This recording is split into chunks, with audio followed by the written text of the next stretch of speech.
Now, a lot of the businesses are gone, and I blame that on the addicts. Right now, he's doing the rope-a-dope. We call it the rope-a-dope, you know what I'm saying?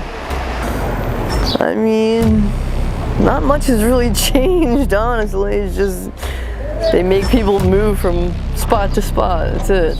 Then you got the generation that have no home training, you know, have no respect, you know, just all out, you know, hectic. Now, who's going to face them? It's like you're doing this by force, you know? You said when they're all over the side streets, it isn't too much of a change. People are teaching each other to hate each other now and not like be there for each other. I got family and all that stuff to take care of. And stuff like that, you know, at some point in your age, you gotta grow up. Can't keep doing the same old shit. This will never stop as long as there's demand.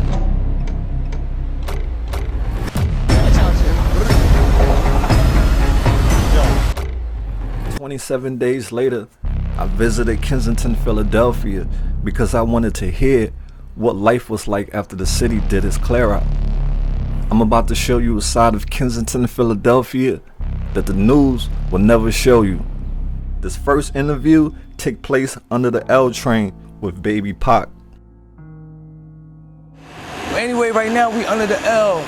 It's called the Hell Train. You know, I just stopped over here because I was, you know, my wheels was damn near breaking down on me, and in the midst of that, I saw my childhood friend laying on the floor. And what I mean by childhood friend, we're like, you know, 15 minutes away from a neighborhood called Northeast. That's where we went to school at. We went to school in, you know, George Washington High School. How did I end up here? I had an ultimatum. That ultimatum was to, you know, stay in Philly and rot, or go move out of Philly. Leading up to that was my brother's indictment charge. With he had, you know, my little brother got indicted or whatever. I ain't gonna get into that, but you know, recently he bonded out. So, you know, I didn't want to be at the house by myself, and I can't afford living in Northeast Philly right now, because, you know, Northeast Philly is a place where, you know, it's expensive, very expensive. But right now we're in a place called Kensington. You know, we're right on Orleans Street, on the corner of Orleans and Kensington Ave. Take a good zoom on my childhood friend right here. You know, it's bugged out. And that's the train, right? That's from the train? Yeah, that's from the train. That's the train. That's that purple dope. Right now he's doing the rope-a-dope. We call it the rope-a-dope. You know what I'm saying? Excuse me for my. You being real, brother. You know, being real. Yeah, but I got mismatched shoes on right now because someone out here stole my shoe. He stole one of my shoes and whatnot, and they said that it had to be one guy. It had to be that guy in the wheelchair with one leg. So if I see him, it's on and popping. Take a look at this. We got the carts and shit. You know, they're going shopping out here. You see that a lot out here. Yeah, Is that transportation for people? That's transportation. That's a way for them to take your shit. Excuse my language. And your boy don't have any shoes laying on his feet, well, brother. Fortunately, I got an extra pair in here. I'm gonna lace him up with some Adidas. I think you might want to go help him. He's about to fall in the puddle, brother. Hey, yo, hey, childhood friend, what you doing? You say he's doing the rope-a-dope, right? Yeah, he's doing the rope-a-dope. You see that? For people don't understand that xylazine trank is for animals. That's what the dealers put on the drugs, and people get caught up on that. Right, brother? Yeah, see what's trank. My boy. Break down the definition of trank. Trank? Yeah, put the mic to his mouth. It's xylazine. Just even hold the mic and talk. Here you go, let's hold the mic. It's xylazine meant for animals, rhinoceros, horses, 1,500, 2,000 pounds. That's why it's blowing out of people's legs. People can't break it down, especially not thoroughbreds like myself. So, hey, do you have any big bags to go shopping with? Huh? Yeah, with the tranquilizer? Really, it's good in a way, but you want a little bit of it. So what you do is you want like 60-40, 70-30 fatty to trank. Because if you got more trank, it's just gonna put you to sleep. You're not even gonna be high, it's gonna be sleep. To me, that's just a boy right there. Hey, shout out, man! Give him a shout out, childhood friend. Are you up now? Good thing I came over here and saved you. So tell them. Finally came back. Tell them about the situation with the Trying to sleep, right? She Well, hasn't they seen you all day. can't. Well, Trying to. if they see like a group of us, if they see a group of us, like, Well, you don't fuck Yeah, that mic.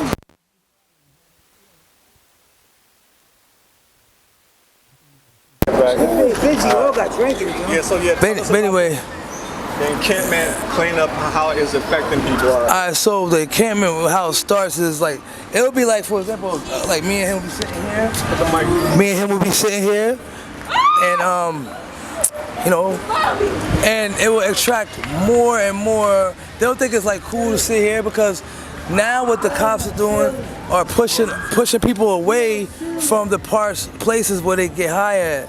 And the blocks where they buy their drugs, they don't want them to get high there no more because it's making them look hot.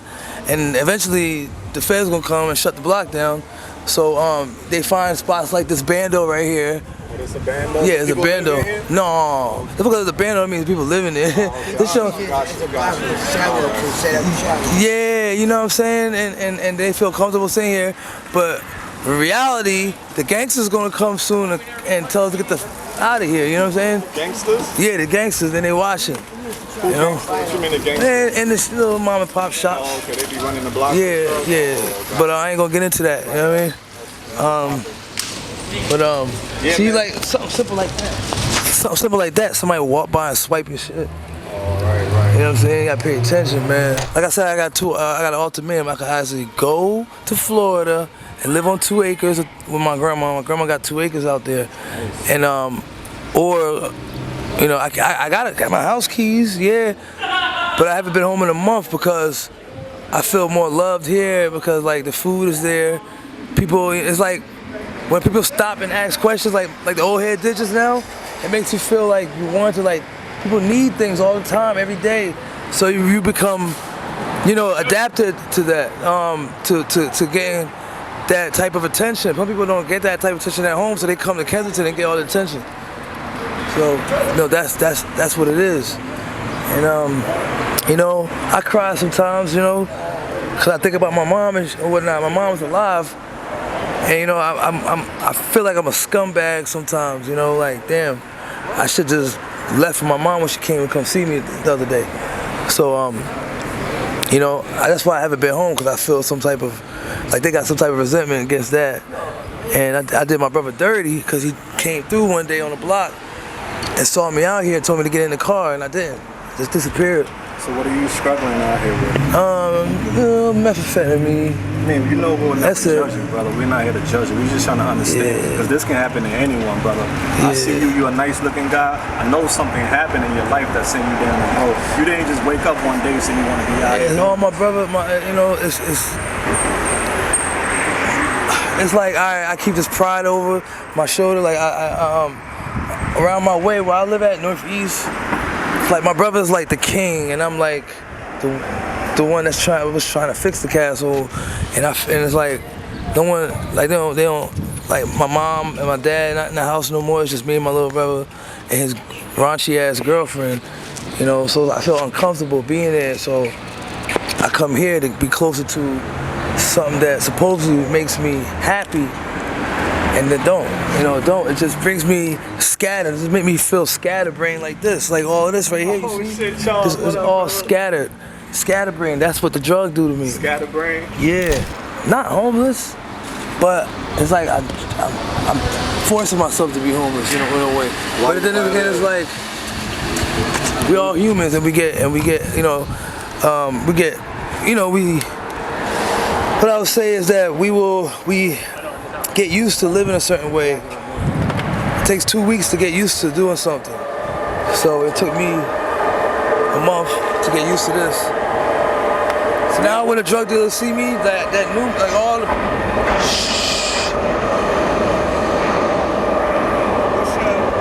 What's your short-term goals now? Your short-term goals, what is it?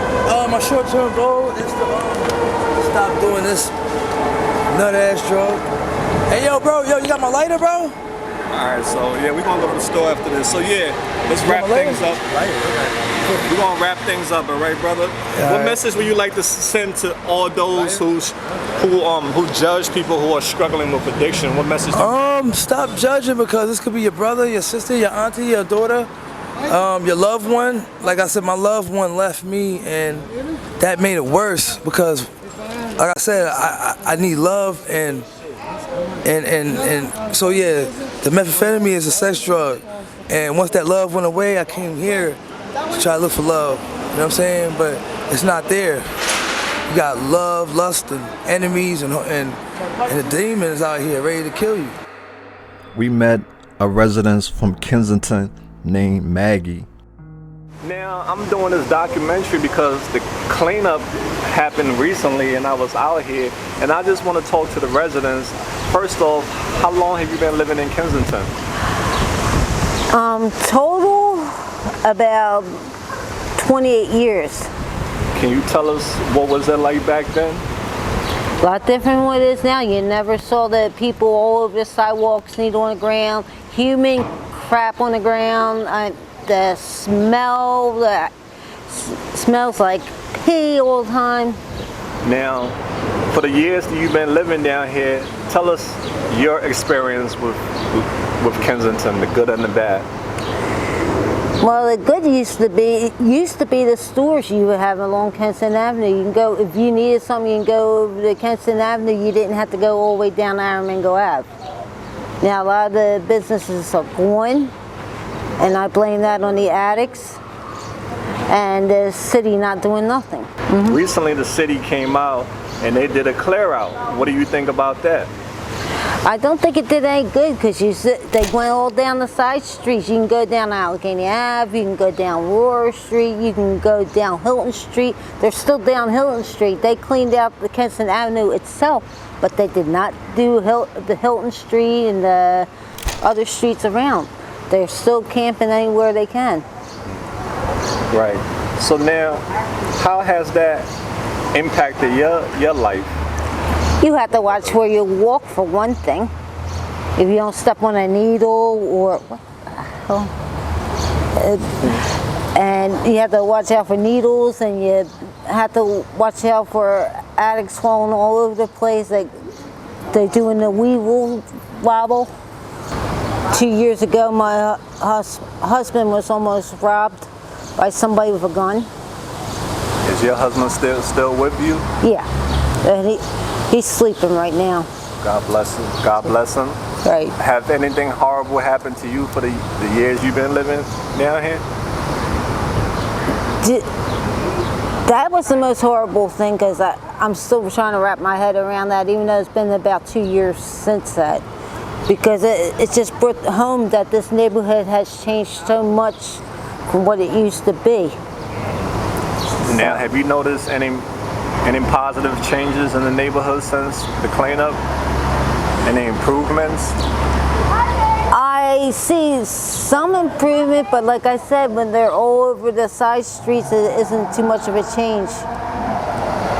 And I hear Mayor Parker's trying to do some changes, and that the cleanup is a start. She does have cleanups coming up and down the streets every so often, so that still works.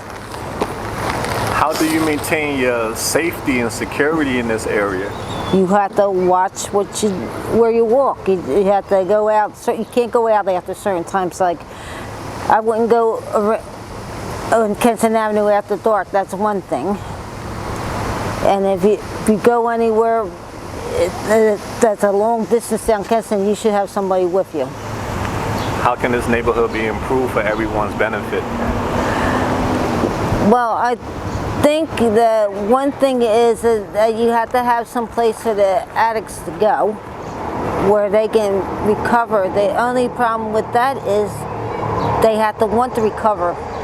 That nobody is wanting to go into treatment because of the simple fact they get food handed to them, they get medical care handed to them, they get clothes, they get whatever they need handed to them.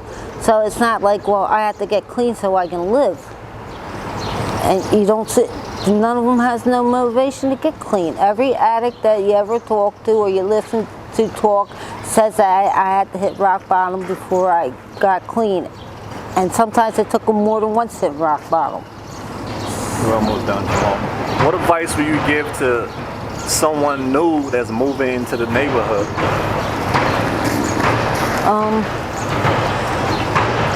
Really, it was just make sure your doors and windows are locked at night. If you have a dog, so you at least have a warning if somebody's in your yard. Try to make friends with your neighbors so that you can all look out for each other, which this block is blessed with. A lot of neighbors do look out for each other. Awesome. And That's the best thing, by the way. are there any other best thing about this neighborhood that you appreciate despite the challenges? The fact that it's located right next to the L, yeah. So that helps. And you got 2 bus routes going by this way, although I don't know how long that's going to last because it's stuff that's changing the routes. So. Yeah, how do you build relationships with your neighbors? Well, you see them outside, you say hello, how you doing?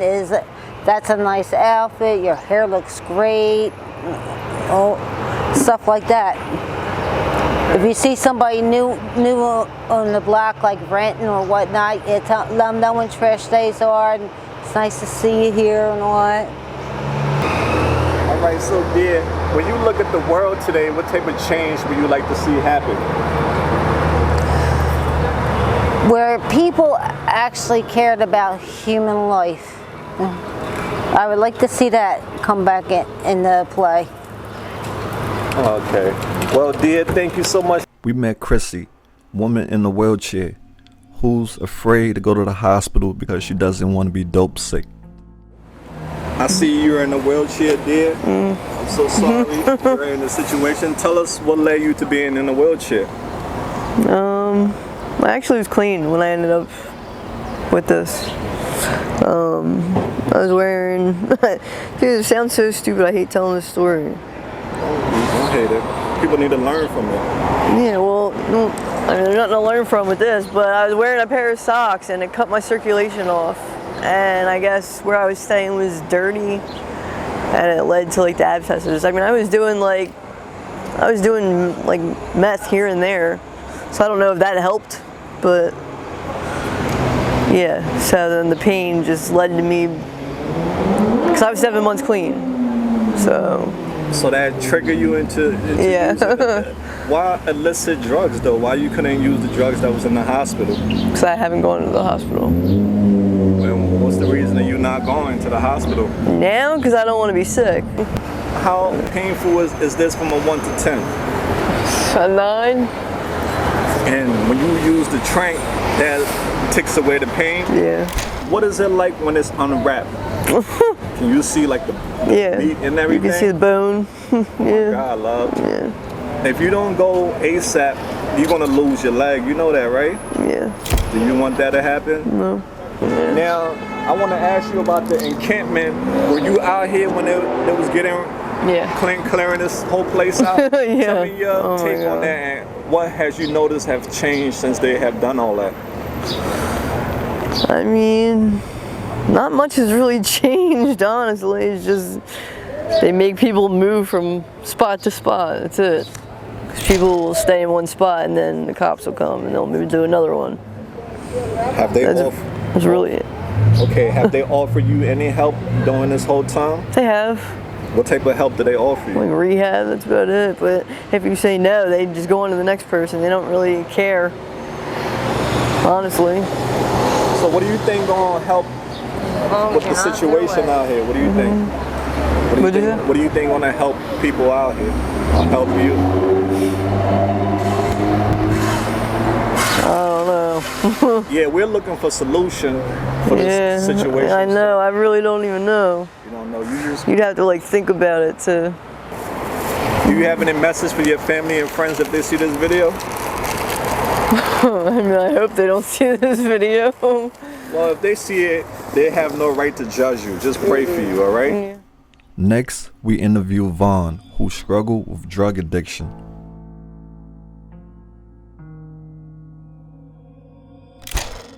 Right? You're a Philadelphia resident, Vaughn? Yes. How long have you been in Philly?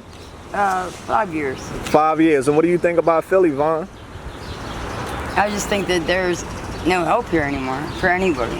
Like, it ain't brotherly love, it's like hate. And if you're not, you gotta like People are teaching each other to hate each other now, and not like be there for each other. When 5 years ago, when you were first out here, what was it like? It was different. Like people actually cared about everyone, but that's not what they're taught to do now. Like the what am I trying to say? Like the people of power here now are taught to like diss the less fortunate and kick them out. Like what they just did, they kicked all them people out and didn't offer them really nothing. Like, you want help? No, well, you know what I mean? It's and Vaughn, disgusting. you have a very impactful story that you were once struggling with addiction in yourself, and it had an impact on your life, but you know your mom situation made you turn your life around. So how has your life been since you've been clean? It's good. It's 100% better. You know, like, but you gotta learn. You gotta know what's up. You gotta experience that. You know, these people aren't experienced. People that love them, people that want to help them. They're just experienced like they're no good because they're less fortunate and stuff like that. It's just, I don't know. Now, what do you do in your free time? What do you do to occupy yourself so that way you won't go back to that life anymore? I bring the dog down here. Actually, like I just come down. I actually try to help the homeless a lot. Like I'll go back. You know what I mean? Come here, see if they're hungry. I'll go back. I'll feed them. You know, I don't care. People look down on me for that. Like, why do you talk to them? I was there. And you know, and I don't think you have to be there to care about people. You know? Yep. Like if it's their brother or sister, they lie about it, you know? Now, what do you think about the neighborhood now? This area that you're in, how do you like this area of why you hate it? Because people, like I said, they just look down on the less fortunate all the time. Like these people come here, they're sleeping in the park. What are they hurting anyone for? Cop will come in and kick them out. For what? What are they doing? Sleeping. It's disgusting. Where are you from originally? Pittsburgh. Pittsburgh. Tell us the difference between Pittsburgh and Philly. Soup kitchens every town, like little towns, there's a soup kitchen. Make sure people get a hot meal every, like lunch, dinner. Like this one will have it, then the next block will have, you know what I mean? Yeah. Like they actually care about each other, and they make sure like the residents can go get a hot meal every day, at least one hot meal. And like that's different sections, but they do it. Yes. And like they care about people, and they don't look down on people like they do here. Because I guess maybe we've all been there before. Gotcha. I don't know. So what are your goals and dreams in life, Vaughn? To help other people. That's beautiful. Any skills and hobbies that you have that keep you busy? I just take care of the dog, clean houses, you know, stuff like that. Is that how you make money? Yeah. Clean houses? Keep busy, yeah. Oh, that's cool. That's, you know what I mean? You're out there grinding and stuff. Now, when you look at the world today, Vaughn, what type of change would you like to see happen? People being there for each other instead of looking down on each other all the time. For the less fortunate, it pisses me off so bad. Right. You know, like this person is less fortunate, so they're a scumbag. It's not like that. Right.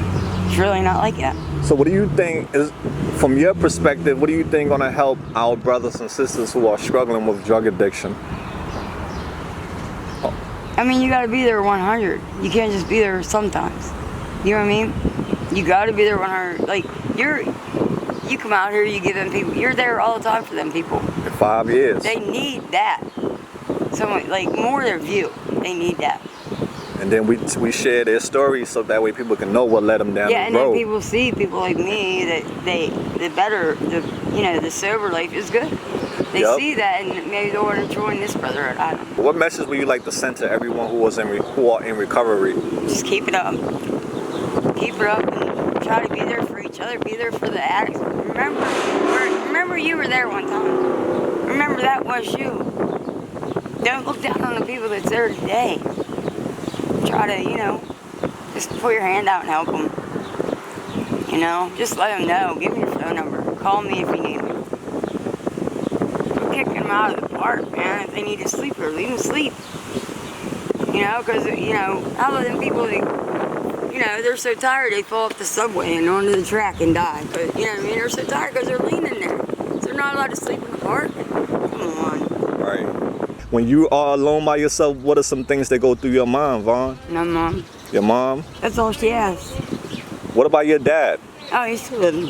Yeah, All right. he's a good guy. Oh, okay. Yeah, your mom meant a lot to you. Can you say something nice about your mom? She's my world. She's everything to me. You know, always there. Never gave up on me.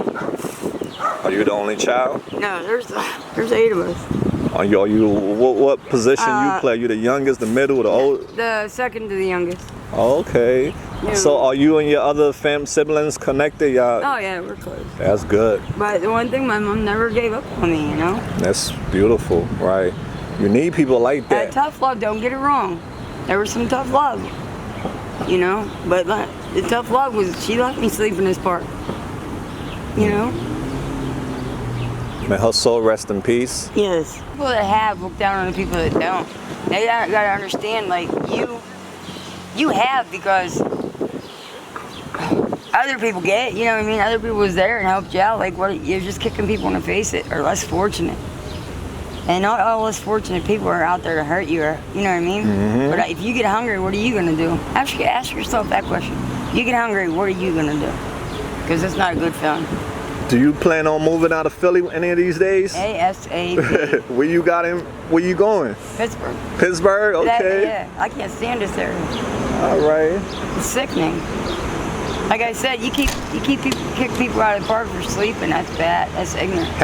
Is that some of the worst things you have seen out here since you've been in Philly? Any horror stories you've seen out here that has happened to you personally? Because a lot of crazy things goes on out here. Because I stay out of it. That's good. That's good. We met Jamal, a talented man dealing with drug addiction. Well, here you have it. I'm back like a crack addict.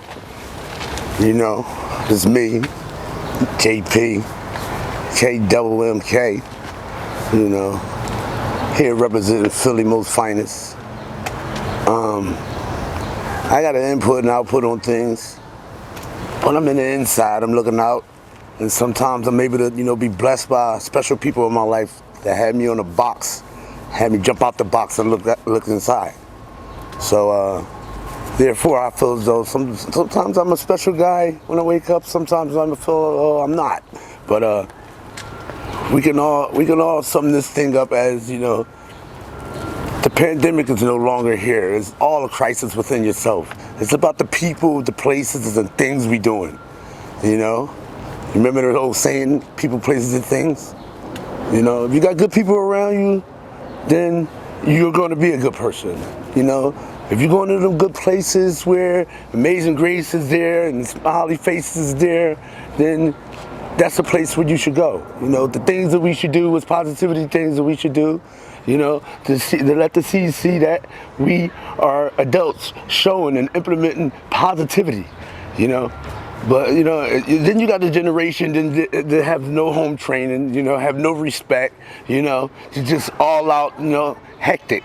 Now, who's going to face them?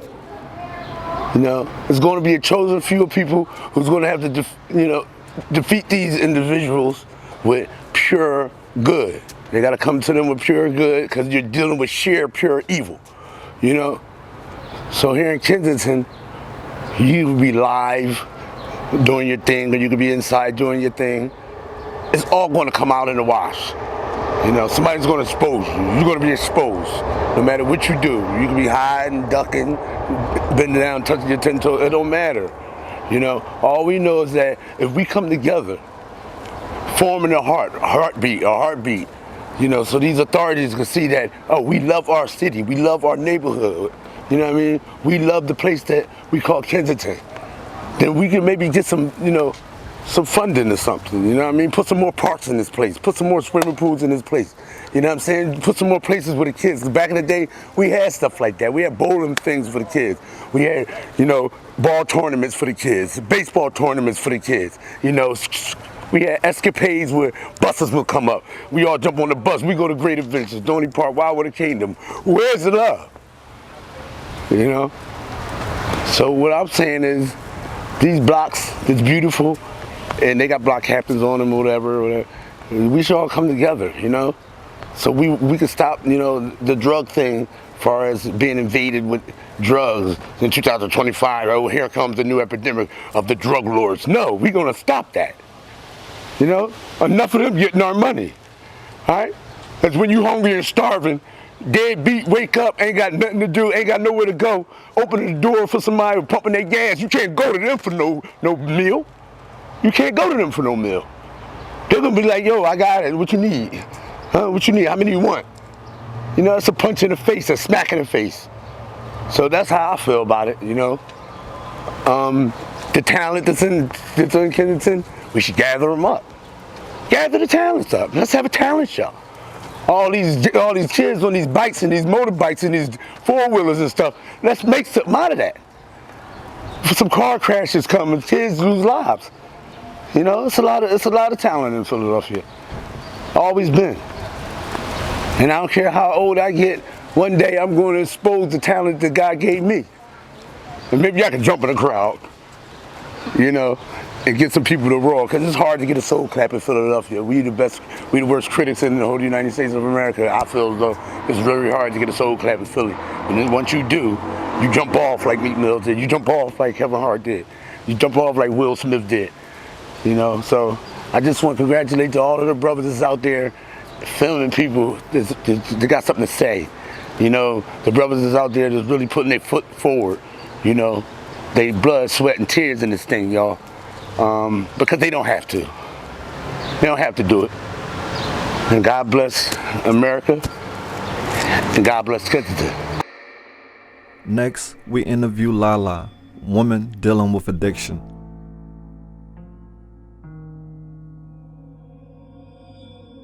I was born and raised in Kensington. I'm a heroin addict. I mean, no one forced my hand. When my parents separated, my mom was going through like her own thing, and she was going through an addiction of her own, and my house kind of became like the party house. So, you know, I was experimenting like party drugs, recreational drugs. I didn't start doing heroin until I was 19. My ex, my oldest daughter's dad, he was really young when he started using heroin. He didn't force me, he didn't, you know, he actually, that was probably one of the good things that he did. He wouldn't let me do it. I just wanted to see what was so great and what was so special, you know, that he always chose it over me, because I've been on the other side of, you know, of heroin addiction, and, you know, I tried it just to prove a point that, you know, I could do something and, you know, leave it alone, and that was a point I didn't ever get to make, you know. Back in like 2017, so before 2017, along Lehigh is the train bridge. If you go on the other side of Kensington, it goes below street level. So for years, that was like the original tent city, but you couldn't see anything. So they cut all those trees down, and everybody had to come up, and they had nowhere to go. And that's when, you know, all these charities and churches, you know, they seen people living on the streets. So they're coming out, and, you know, and they're giving people tents, and they're bringing them clothes and food, and, you know, their hearts were in the right places, you know, but it just made it easier for addicts to survive in Kensington, you know, and then people are saying, wow, you know, I can go and just be right there and live there and have everything that I need. And, you know, from then to now, everything just spiraled completely out of control. And, you know, the homelessness situation is so severe. And, yeah, that's, you know, pretty much where we're at right now. Were you out here the day of the cleanup? Oh, yeah, I was out here the first day. I've been out here every day since then. Are you homeless? I'm not. I've actually, you know, thank God, I've had my housing for almost 4 years. So grateful, yeah. That's amazing. Through Pathways to Housing. How long did it take you to get that housing? Like no time at all, honestly. Yeah. Some people are They on have, that list. yeah, they've been there for everything. They have been by my side through everything. So with that housing, do you pay rent or you don't pay rent? How does that work? No, I don't pay rent or utilities. How long does that last for? Is that As long as I needed to, yeah. That's You know, amazing, anything that, yeah, it is. You know, they completely furnish my house. If I want to go to treatment, you know, they'll come in the middle of the night. They'll drop everything that they're doing and come and get me. And so now tell us the day the cleanup happened. Where were you at? So, I didn't even find out about the cleanup until like 2 days beforehand, and all of the stories that everybody said, oh, you know, they're coming, they're going to put everybody out. So when the cleanup first happened the first day, I'm like, it's like nothing changed, except, you know, they just took a broom to the streets. By the second day, actually, they did do some pretty good things the first day. They said that 36 people went into treatment that first day. But by the second day, you know, it's like they weren't even doing anything. You know, they were just pushing everyone to move. They were locking people up. They weren't offering people treatment. The first day, there was a lot of outreach people out there, you know, and it was only by the second day that you didn't even really see anyone. Everybody's just scattering. Pretty much, they're just, you know, they'll try and find a new place to go, and then they go, come on, get up, you gotta go. And then they go to the next place, and they go, come on, get up, you gotta go. They're pretty much just chasing them around in circles, you know. I would say that's very scary in my opinion. It is. When people are all by themselves using It is. out of sight, they die like that. Nobody It can is, rescue them. So right. what's your take on that? Because there's a lot of people that I haven't seen, and it's very frightening. You know, I wound up in a situation, thank God I didn't overdose, but, you know, I did something and it was way too powerful, and, you know, I'm getting chased around, so I was so high, I could barely stand on my own 2 feet, you know, I was looking for somewhere to sit, and I wound up passing out, and I woke up and everything was taken off of me. Like, in my pockets, my purse, everything, like, you know, and that's really scary because anybody could have done something to me and I wouldn't even have known. And nobody would have even have known, and no one, you know what I mean, would have been there to help me. You know, it's really scary. All right. What do you think needs to be done to help solve this crisis? I mean, the mayor, I think that, like, you know, what she wants to do, you know, it's not bad, it's good, but she's going about it the wrong way. She is. Should she go about it, you think? I mean, it's like you're doing this by force, you know. You should have a more, you know, warmer, more loving, genuine approach about it. You know, we didn't choose to be this way, you know. This is something that's bigger than us, and I think that it's totally messed up that, you know, we are not ourselves in addiction. This is not who we truly are, and people, you know, they just totally dismiss that fact, and, you know, and they treat us like we're nothing. I mean, I just think that she needs a more genuine, you know, warmer approach. Like, I'm here for you, you know. What's your short-term goals now, dear? Me, I'm getting ready to get back on my methadone clinic. Yeah, I'm ready. That's great. Okay, can you imagine your life without the drugs, how your life would be? Paint that picture. Yeah. Oh, I can. I know what I'm capable of. Like, I've had some clean time, you know. I was really depressed for the last couple years, and it took a lot to pull myself out of that, you know, and I'm trying not to beat myself up, you know, because of my addiction. I can't change what I've done, you know. Every day that we wake up, we have another opportunity, another choice, you know, to do better and do things the right way.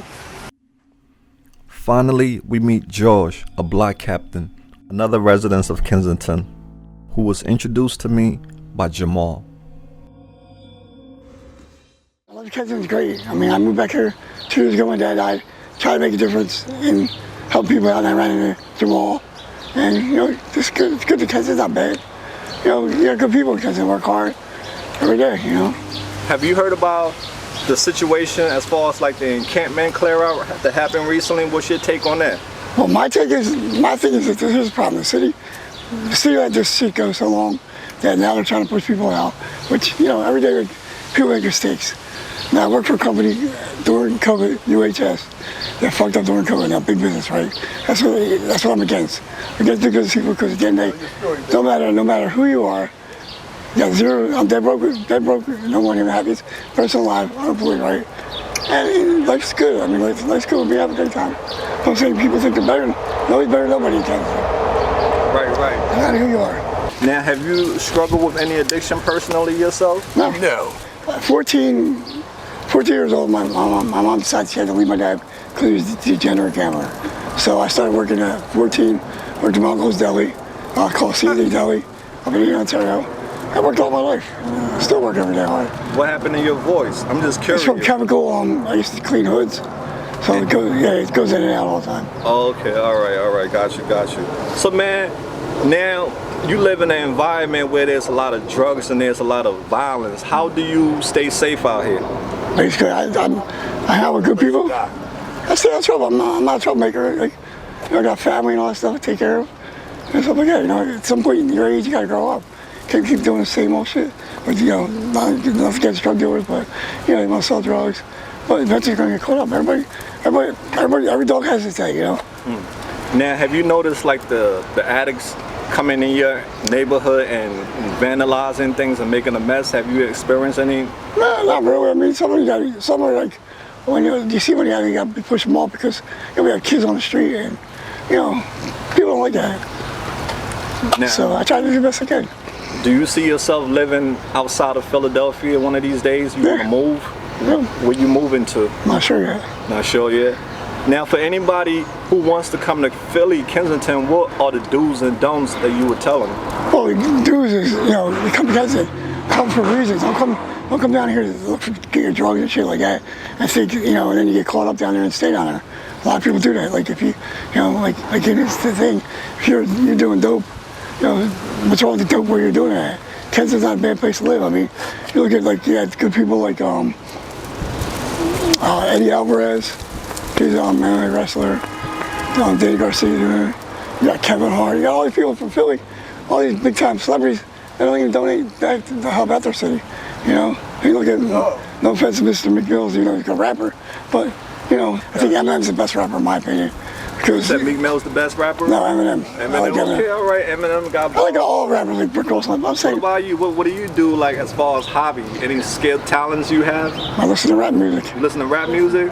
What about you? Can you rap? You got bars for me? No, I got no bars. Damn, no bars. My man Jamal does some days. I'm gonna take Jamal into the studio. He's gonna Jamal. hit for us. Like, what do you think needs to be done in this community to help with this drug crisis? Because there's already roots that has grown into the grounds. Right. So once you cut it, it's going to grow back. What's your perspective on this crisis? The problem I see, like big business people in general, like I love sports. I don't watch them anymore because again you got Joe Embiid makes so much money that you know they don't help out in the city. You don't see anybody, no matter who you are. Like I said, I don't have no money, no respect, but I help out people. That's what I do. Do the best I can every day. I mean, I don't know what I'm gonna do with my life, you know. I'm unemployed, but I'm enjoying it. Having fun, listening to music. Hang out, just play on some days, you know. And you know, you just have fun. I'm never angry. I'm never miserable. You know. This is the last question I have for you, brother. When you look at the world today, what type of change would you like to see happen? The world, well, let's start. Like I was saying, we got issues with presidency. They both suck. Okay, our presidents both suck. And this country, people start thinking the way I think. Like I'm not racist, never will be. Everybody should be judged equally, no matter who you are. You know, like from $0 to $1 trillion. You know, but people don't think that way. People don't think the way I do. Well, brother, I really appreciate you dropping, you know, some knowledge on this subject. It's very important. I'm just adding my take on it to help raise awareness to, you know. Because we have to break the stigma that these people are under. Right, exactly. It can happen to anyone. I mean, no disrespect too. Like you gotta look at the mayor. The mayor does do a great job. look at past mayors. They fucked so much up. Excuse my friend, they messed up so much stuff that it's gonna take a while for them to rebuild Kensington. It's gonna take about just the whole country, because as a country give out to people like, you know, people that different countries, all that, which I'm not against, but how about working class people like you, me, Jamal, all of us? Now let's keep helping out the guys like Donald Trump, who's on trial right now, who wind up getting off because he has money, whereas like a little guy like this guy walked by, somebody has a record and all that, you know, they don't get a second chance, but you have a rapper like Meek Mills, who have billionaire people helping out, you know what I'm saying? How is it looking since they did that encampment cleanup? Is it still the same, or has things changed? What y'all say? Pushed down to Somerset. Somerset, that's where everybody at now? Yeah. So they didn't really make a big difference, do they? Or do they make a difference doing that? If you think about it, this is the thing, they've done this before, and they just push it to a different place every time, and they just, you know, shuffle everybody around. Right. This is the thing, it's a multi-level problem. This will never stop as long as there's demand. Agree. And the thing is, it's a multi-level problem, so there has to be a change in consciousness, a change in policies, and, you know, a change in people not wanting it. People are hurting. And as long as people are hurting, people are going to keep using. This is big business, you know, quit throwing people in jail, putting people in rehabs. That's all business. All business. You're absolutely right. All about money. Yep. And it's one way or the other, they still got to pay. Because the insurance, everybody got is welfare, so see me, like, I'm fortunate enough to have the VA. How's that working out for you? Because there's a lot of vet out here who's not getting any help from the VA at all. How are you able to get help? Well, they're trying to end veteran homelessness, but you know, like, there's still a few of us out here, quite a few of us out here. This is the thing, I had HUD-VASH, which is Section 8 for vets, for 6 years. I had a 2-bedroom apartment I paid $0 for. The VA. So basically I caught a case for something I didn't do, domestic. I was in jail too long, so I lost my place. And I beat the case. The chief came to court and said, like, this is mine. You know, and I used my Google Timeline bank statements to prove also that I wasn't even around for 5 years. So anyways, that like started downward spiral. But I was staying on 8th and Venango, paying my buddy. Well, I got illegally evicted like 3-4 months ago. So I've been back out on the street. And you know, right now I'm only 10% service connected, so I'm only getting $177 a month from the VA. They just gave me a VA lawyer to help me get my 100%, which will like change things dramatically. All right.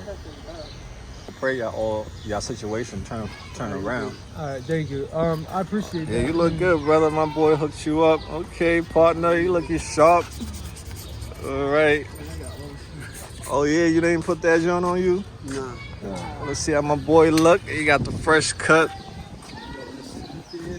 So why you think in this it's like that and then the other one is like that? Half and half. What do you think? That's the military cut? That's what it is? Oh, okay, you got talking you. about the lightness? Yeah, Right. Oh, okay. That's why I was just focusing. Nah, you did. I was just trying to figure out. No, you know. so that's from the Kevlar helmet in the military. I Uh-huh. was in Iraq rubbing down. Wow, brother, you been out there. Yeah. Iraq? So, What was that like being out there, man? You a freaking brave soul, man. I mean, Thank you, brother. my dad's a Vietnam Can you vet. spray that with the life salt for me, brother? Your dad is a vet, Yeah, my mom's a vet. My oldest sister's half Thai. She's a 25 years active duty Army. She just retired. So, you know, like, Right. everybody in my family's veterans. Damn, that's impressive, man.